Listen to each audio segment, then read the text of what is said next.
Haar Blerrie Beerman, episode 16, en hierdie is toe nie die slot episode van hierdie boek nie. Die karakters het ingetree. Hulle het my een kant toe geskuif en gesê, los die boek vir ons sal hom self verder skryf. So, hier is episode 16 van haar Blerrie Beerman. Rikus voel hoe die bloed uit sy gesig loop, terwyl hy die boodskap op die servet lees. Elzaan en haar broer is hier in die restaurant, en sy het net mooi alles gesien en gehoor wat hulle 3 mislukte luise, soos wat sy hulle nou noem, vir mekaar te sê en te bulder gehad het. Sy het selfs na haar eie stemboodskap aan Janus geluister, want sy was op pad na hulle tafel toe. Sy sou eerder graag hulle klomp siek agterbakse gathappende knaaiwers met Rikus se eie rollie wou plat skiet. En toe besluit sy, nee, koop vir hulle elkeen 'n glasie met 'n skoot in, om hulle geluk te wens. Shooters vir elkeen, en glo haar, daar is nie wolwegif in nie. Rikus het gewen, so slim, dat sy nie eens besef het, dat haar grootste vyand op aarde is nie. Sy het gedog, hy gee half om, al is dit net soos 'n goeie buurman. Toe kom sy agter, dat hy besig is om 'n oorlog teen haar te voer. Daarom weer eens geluk. Nie in haar wildste drome sou sy self iets so laag, so vuil en so gemeen kon uitdink nie. En moenie eens probeer om met haar te kom praat nie. Sy sal nie huiwer om hom met 'n bottel wyn oor die kop te moker nie. Behalwe dat sy nie lus het om 'n goeie bottel wyn op poef te breek nie. Hey Rikus, wat gaan aan, is jy okay? Vra Henry, toe Rikus halfpad in sy stoel oorheen kom en toe weer met 'n onaardse kreun daarin terugsak. Elzaan, sy handgebare en lippetaal het hom in sy spore gestuit. Daarna draai sy na haar broer toe en hulle bespreek die spyskaart asof daar niks gebeur het nie. Elzaan, steun Rikus, sy's hier, sy het alles gehoor wat ons gepraat het. Hy stuur die servet na Henry toe aan.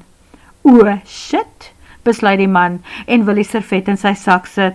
Hy wil dit laat verdwyn of hy wil dit hou as getuies teen Elzaan vir wanneer hy haar waarskynlik vir krim en injuria gaan dagvaar.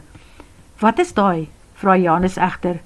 Dit is jy en jou grootbek, verklaar Henry en stuur dit vir hom aan. Wow, trouble, besluit Janus en wil die servet weer vir Henry teruggee. Gee hier, dis my Blerrie brief, vlieg Rikus hom in en druk het in sy eie baadjie se sak. Hy was van plan om met hulle hieroor te praat. Toe haal die sondes hom in, nog voordat hy hulle behoorlik kon groet, of kon forceer om na hom te luister. Ja, 'n brief wat beslis in die hof in jou gunst stel, sê Henry so ewe. Hoe? Vra Rikus omgekrap. Los dit by my, ek werk al daaraan. Wat wil julle eet? Daai teebene, waarmee jy so gespog het, met skyfies, sê Henry, los maar die groente. Selfde hier, antwoord Janus. Rikus kyk op in die kelner se gesig. 3 teebene met skyfies. Daarna kyk hy weer in Elzaan se rigting. As hy net haar oog kan vang, as hy haar net een kant kan kry om met haar te praat. Hy wil vir haar sê, dat dit haar eis is. Sy kan die kontrak opskeer, daar is nie tonnels onder haar huis nie, of haar garage nie, en tant Betta leef waarskynlik nog, daar is nie eens 'n spook nie. Hy is jammer oor haar geyser, en hy sweer, dat hy niks met daai een te doen gehad het nie, en dan wil hy haar mooi vra, kan hulle asseblief hierdie hele ding uitvee en oorbegin? Hy het nog nooit tevore in sy lewe iets so boosaardig aangevang nie, en hy sal ook nie weer nie. Hy beloof.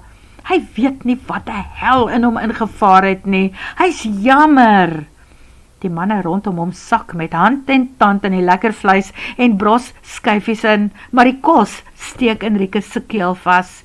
Sy oë bly draai na die tafel waar Elzaan nou met haar rug na hom te sit. Janus tik hom teen die boarm. Los dit eers, jy praat nie met 'n vrou as sy so kwaad is, dat sy 'n bottel op jou kop wil breek nie.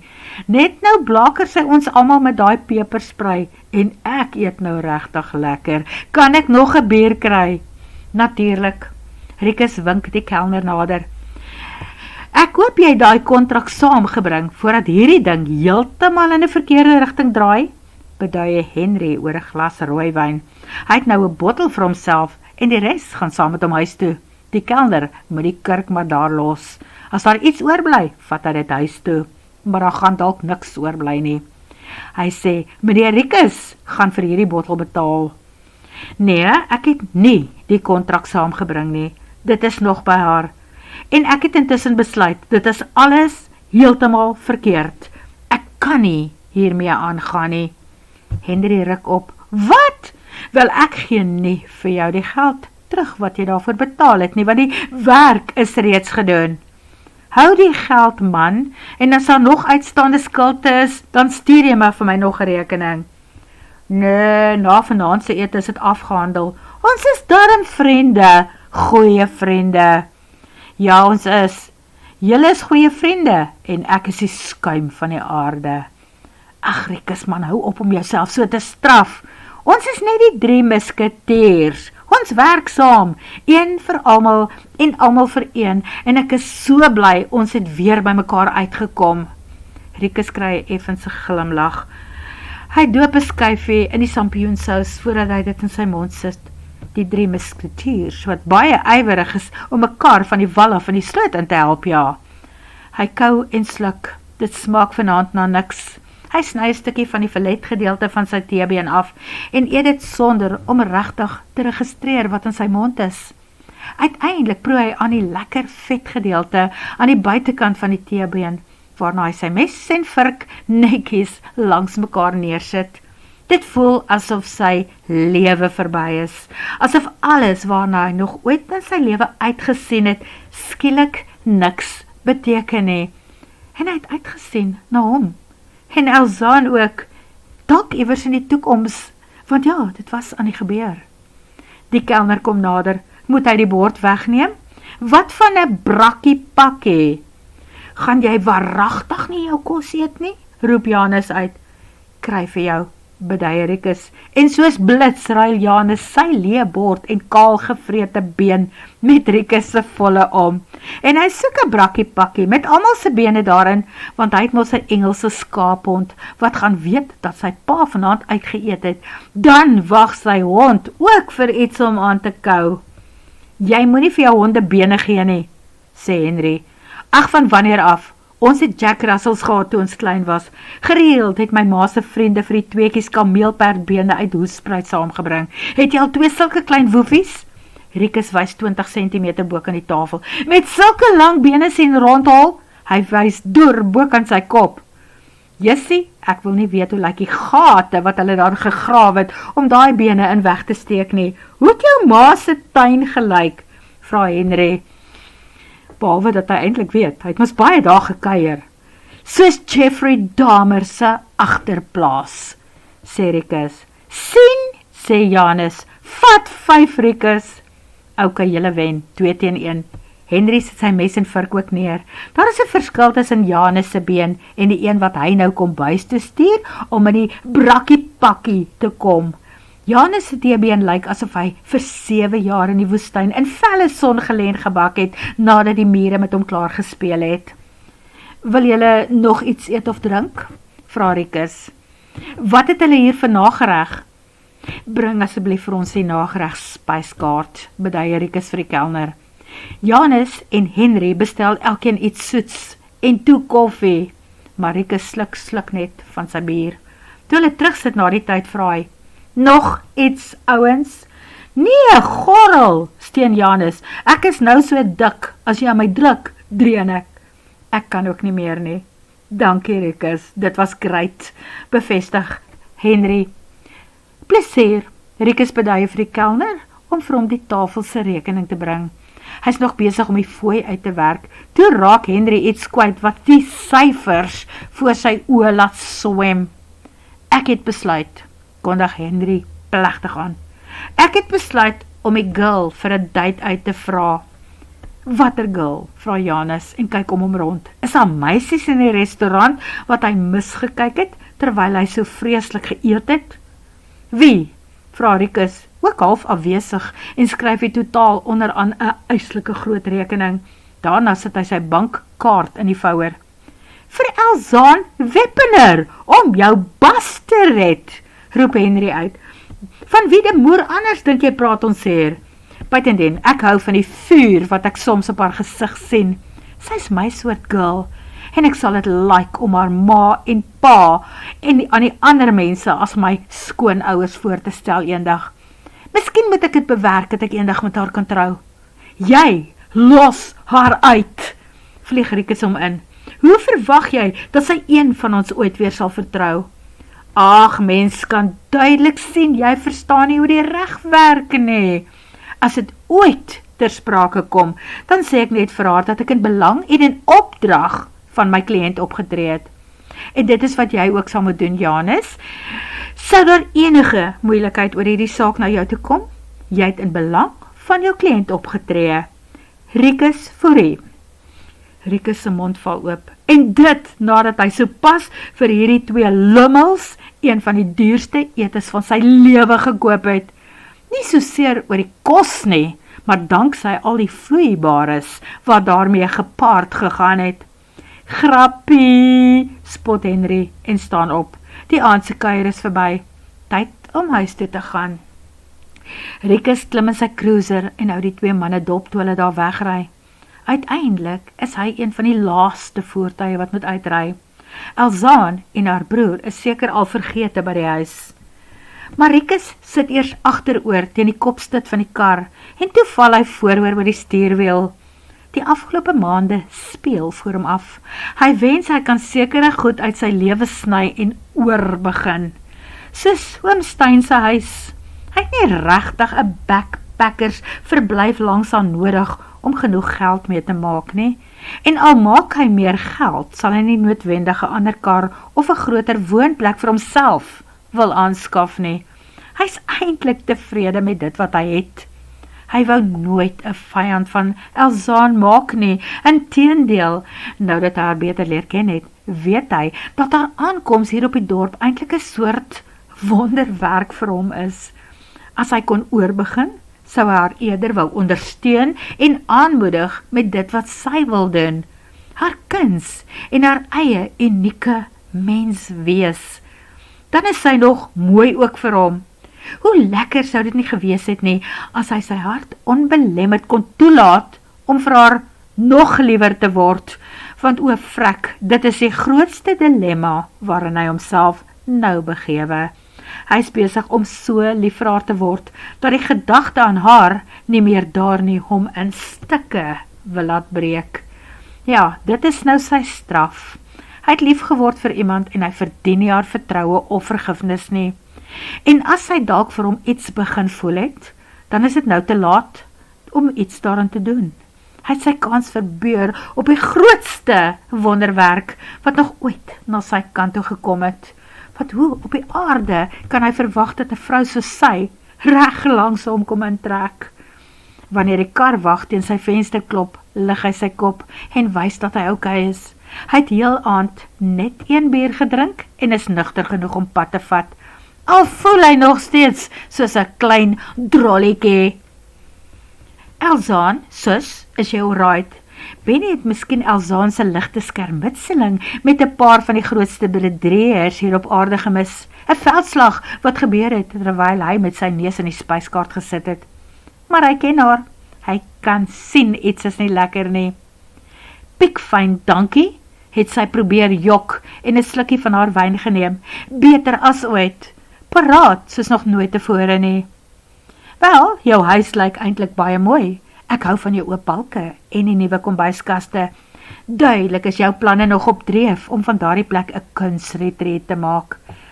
Nee, daardie gedeelte is nie meer heeltemal so op dreef soos wat ek aanvanklik gedink het nie, het sy gebieg. Ek het my eerste knoop en dooplappe afgehandel en toe het ek sommer foto's daarvan geneem en dit op Facebook geadverteer. Kom ek wys jou. Sy het haar foon uitgehaal en vir hom gewys. Hy het sy asem skerp ingetrek. Genigtig sus, dit lyk fantasties. En kyk net al die reaksies op jou foto. Selfs nuwe bestellings. Knap gedaan. Ja, maar, sy diep gesig, die rede hoekom ek het eintlik daar geplaas het, was om voelers uit te steek om te sien of daar mense is wat sou belangstel om het self te kom leer doen. En soos jy kan sien, is daar nog niemand nie. Sover Niemand. Maar hulle sal kom, byt vas. Maar Boet, ek dink ek kry koue voete. Sal ons vra dat hulle die gasverwarmer moet nader skuif? Vergeerlik gesproke, lag sy. Maar ek het 'n plan B. En plan B is, wonder Benny, om die huis te verkoop en 'n pos by 'n herstelkliniek naby Machado dorp te aanvaar. En jy oorweeg dit? Ek doen. Ek het toevallig 'n aanbod van iemand ontvang wat die huis wil koop. Benny lyk vreeslik verbaas. Dit is duidelik dat hy moeilik glo dat enige iemand so onnosel is om haar van haar huis te probeer verlos. Wie nogal? Vra hy. My blerrie buurman. Hy oorweeg dit om die huis in 'n klein backpackers oornagverblyf te omskep. Sy sal liefs nie vir Benny vertel dat die man se werksmetodes 'n bietjie ongeruimd was nie, en dat hy nou binne vuis afstand van hulle tafel af sit en kuier met sy trawante nie. Wel, dit is beslis nie 'n slegte idee nie, sê Benny. Die man weet seker wat hy doen. Al kan ek nie dink dat enige iemand langer as 2 aande in hierdie dorpie sal wil spandeer nie. Vergeet van koue voete. As hierdie ysige klimaat iemand vanaand buite kry, is hy dood. Behalwe daar's goed soos kaggels. En dit is net die ding. Mense spandeer werklik soms 'n aand of 2 hier, veral in die winter. Hulle vlieg hengel forel.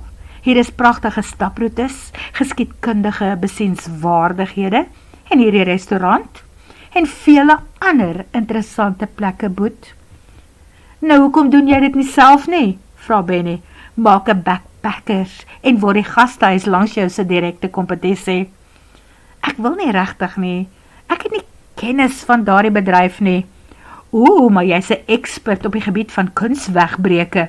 Jy het dit al honderde kere gedoen. Jy het dit geswat. Jy het dit al self aangebied vir 50.000 mense. Shut up, Benny. Jy klink soos pa. Hy lyk nie so beledig soos altyd as hy hom met pa vergelyk nie. Hy lyk half trots daaroor toe hy sy skouers optrek. Wel, ek noem dit maar net vir jou. Niks verhoed jou om dit te leer nie. Behalwe die feit dat sy mos toe al klaar weer haar hand op papier geslaan het, sonder om die ware experts in die saak te ken. Maar die feit is, sy weet nog nie waarheen nie.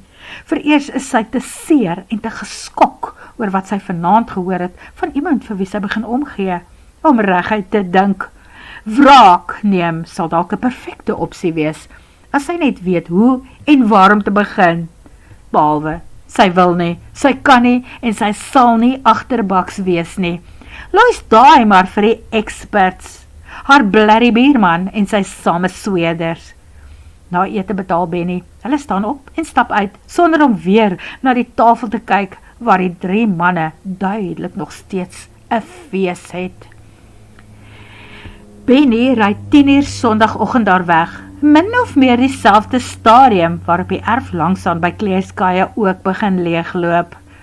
Terwyl sy die brons BYT dophou, waar dit in die volgende straat links draai, val daar skielik 'n skaduwee oor haar. Sy kyk op in die gesig van iemand wat lyk asof hy vir 3 weke nie geslaap of geëet het nie, en die helfte van die tyd terwyl hy wakker was, eie geskil het. Rikus is 'n wrak. Elzaan kan ons praat. Rikus, ja, inderdaad, beter ons praat. Jou kontrak lê nog daar by my. Jy moet dit kom haal. Sy stap voor hom uit by die huis in en druk sy koevert in sy hand. Ek wou die ding in klein stukkies opskeer en dit soos konfetti oor jou kop kom strooi. Toe besluit ek, nee Rikus, skryf vir jou. Mag die huis vir jou meer geluk bring as wat ek hierin beleef het. Rikus hou die kontrak vas, maar hy loop nie. Elzaan wys na die deur. Dit sal alwees, dankie Rikus. Bye, voetsak, uit is jy. Jy hoef nie, Elzaan. Jy weet nou dat ek geleeg het.